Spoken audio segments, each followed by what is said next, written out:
And I might also mention to you, Rabbi, and everyone listening, that look, the so-called, or what we used to call the first world, the developed part of the globe, relies for its prosperity, let's be honest, on low wages, low levels of civil and human rights enforcement, low levels of environmental protection in what we used to call the third world, right? And in fact, I mean, so our prosperity is based on the want and that is experienced in other parts of the world. And it's important to understand that, we should give something back to because if there's prosperity all over the globe, then why would anyone want to leave a place where they speak the language, they have their family, they know the culture, just to go to another place to be discriminated against and mistreated?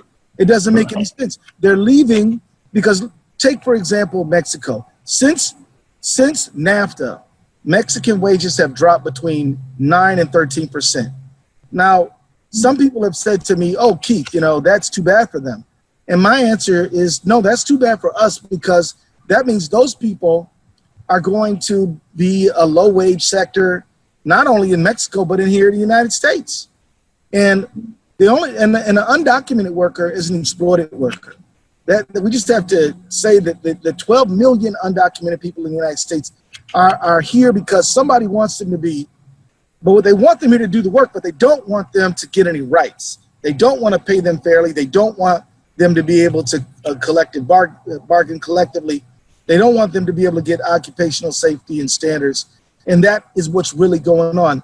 And these trade agreements, what they allow capital to travel over borders, and all capital is people who happen to own something we call a corporation, which is a legal arrangement which gives them special rights, and labor, which is a regular person, cannot travel back and forth across the border.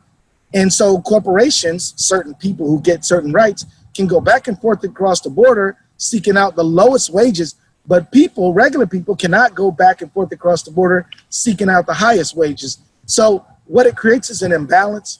It creates an injustice, and it creates the need for something like a global Marshall Plan. Yes, we need to have fair trade rules.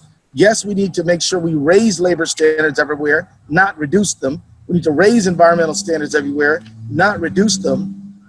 But we also need to rebuild the part of the world that so many of us rely on to get everything from cheap flowers to cheap strawberries to cheap this to cheap that. We need to understand our interconnectedness globally.